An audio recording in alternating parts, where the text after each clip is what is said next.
ఆకర్షణ సిద్ధాంతం అనేది ఒక సృష్టి యొక్క నియమం.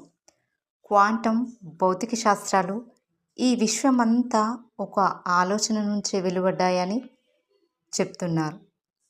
మీరు మీ ఆలోచన ద్వారాను ఆకర్షణ సిద్ధాంతంతోనూ మీ జీవితాన్ని సృష్టించుకోవచ్చు. ప్రతి ఒక్కరూ ఆ పనే చేస్తారు. మీకు దాని గురించి తెలిసినా తెలియకపోయినా ఆకర్షణ సిద్ధాంతం మాత్రం మీ విషయంలో పని చేస్తూనే ఉంటుంది. ఎందుకంటే మనం ఏది ఆలోచిస్తామో అదే మనకు దక్కుతుంది. ఫర్ ఎగ్జాంపుల్, మనం అనుకుంటాము ఈరోజు మనం కాలేజీకి లేట్గా వెళ్ళొద్దు అని.